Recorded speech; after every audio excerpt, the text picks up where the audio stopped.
പിണറായി വിജയന്റെ അടിപൊളി ഭരണമല്ലേ. പിന്നെ എനിക്ക് ഞാൻ വിധവയാണ്. വിധവ പെൻഷൻ എന്ന് പറഞ്ഞാൽ ഇപ്പം 2000 ആക്കിയിട്ടുണ്ടല്ലോ. സന്തോഷമുണ്ട്. കാഞ്ഞങ്ങാട് മുനിസിപ്പാലിറ്റി കഴിഞ്ഞ 10 വർഷമായി LDF ഭരിക്കുന്നു.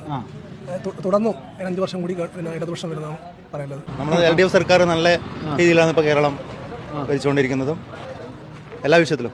നീലേശ്വരം നഗരസഭയിലാണ് നമ്മൾ വോട്ടർ സെക്രട്ടറിയുടെ വോട്ട് കവല ഇപ്പോഴുള്ളത്. ഇപ്പോൾ നീലേശ്വരത്തും മടിക്കയിലും പിന്നെ ഏതാ സ്ഥലം കോടമ്പള്ളൂർ 3 പഞ്ചായത്ത് മുനിസിപ്പാലിറ്റി ആൾക്കാർ ഇവിടെ ഉണ്ട്. എന്താണ് ഈ തെരഞ്ഞെടുപ്പ് കാലത്തെ നമ്മുടെ രാഷ്ട്രീയക്കാരോട് എന്താ പറയാനുള്ളത്? നമുക്ക് കുട്ടികൾ വേണ്ട കളിസ്ഥലോ അങ്ങനത്തെ എല്ലാം ഒന്ന് ആക്കണുണ്ട്. കളിസ്ഥലാണ് വേണ്ടത്. കാഞ്ഞങ്ങാട് മുനിസിപ്പാലിറ്റി കഴിഞ്ഞ 10 വർഷമായി LDF ഭരിക്കുന്നു.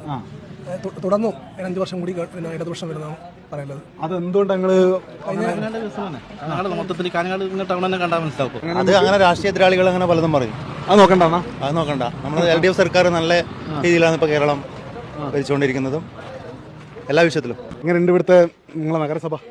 സൂപ്പർ. നഗരസഭയിലെ ഭരണമൊക്കെ എങ്ങനെയുണ്ട്? നഗരസഭയിലെ ഭരണം നല്ല ഭരണമാണ്. പിന്നെ പിണറായി വിജയന്റെ അടിപൊളി ഭരണമല്ലേ.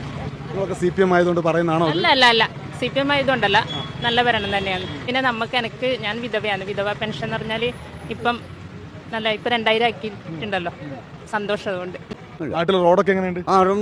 എല്ലാ റോഡും പിന്നെ കുറച്ച് കാലങ്ങളായിട്ട് നന്നായിട്ട് പോയിട്ടുണ്ട്.